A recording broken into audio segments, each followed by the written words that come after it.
तंत्र मंत्र जंत्रर देवी कामाक्षांकर शक्तिशाली मंत्र प्रयोग विधि देखंतु मो आपण मानकु सबुठारु सर्वश्रेष्ठ मंत्र गोटे कहवाई जाऊँगी जो मंत्रर प्रयोग रे आपण माने असाध्य रे तंत्र मंत्र जंत्र यही सबको प्रयोग करें आपण मानकु कौनसी मंत्र सिद्धि करने को पड़ो ना गोटी गोटी करी जदि आपण माने यही मंत्रटी प्रयोग करती देखंतु एटा होछि कामाख्या देवींकर सबुठारु शक्तिशाली मंत्र जदि आपण माने ठीक ठाक भाव में श्रद्धा विश्वासर सहित प्रयोग करती ताहले आपण माने चुटकी मारिदेले तंत्र मंत्र जंत्र सिद्धि हो आपण मानकु मास मास वर्ष वर्ष धरिकी कौनसी मंत्र को बसिकी जप करने को पड़ो ना केवल मात्र यही गोटे मंत्र आपण मानकर सबकिछि काम करदेव देखंतु एही दुनिया रे प्रत्येक मंत्र अच्छी जो मंत्रर अधिष्ठात्री देवी होछंती माता कामाख्या आउ तांको सहित भगवान शिव तांको द्वारा समस्त मंत्र सृष्टि होईछि जदि सृष्टिकर्ता जदि आपणकर साथ देबे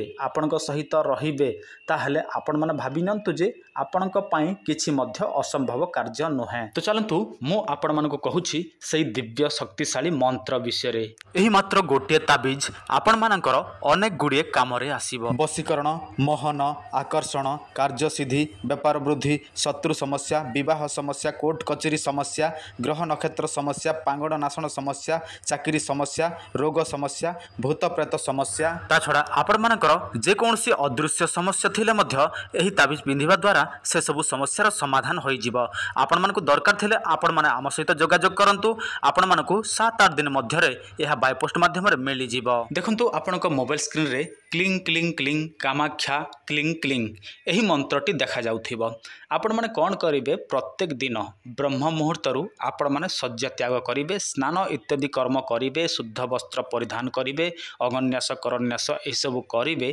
एवं आपण माने एही मंत्रटी को प्रतिदिन ब्रह्म मुहूर्त समय 3 माला संख्यार जप करिवे जदि आपण माने एही मंत्रटी को श्रद्धा विश्वासर सहित 21 दिन पर्यंत प्रत्येक दिन 3 माला संख्यार जप करि पारंती ताहले कामाख्या देवी आपणक ठारे प्रसन्न होई जांती किंतु आपण माने गोटे कथा ध्यान देबे जदि आपण माने मंत्र जप करूछंती 21 दिन नियम अच्छी ताहले आपण माने काहा ठारे छुआछूत हेबे नाही आपणक पार्टी रे आपणक मन रे कोनोसी खराब चिंता आनिबे नाही खराब कथा कहिबे नाही तबे ही आपण माने मंत्रटी सिद्धि करि परिबे एवं माता कामाख्यांकर दर्शन बा तांको कृपा लाभ पाई परिबे किंतु गोटे कथा एठी दर्शन तो हबो नाही किंतु आपण मानको एमिति अद्भुत शक्ति मिलिबो जहा द्वारा आपण मानकर मंत्र जे कोनोसी मंत्र एही मंत्र बोली माने नाही जे कोनोसी मंत्र सिद्धि होई जिवो ता छड़ा आपण माने मंत्र सिद्धि करिया पई चाहंती नाही किंबा आपण मानकर कोनोसी समस्या अछि से सब समस्या मध्य एही मंत्र प्रयोग रे आपण मानकर ठीक होई जिवो देखंतु एईटा सबुठारु शक्तिशाली मंत्र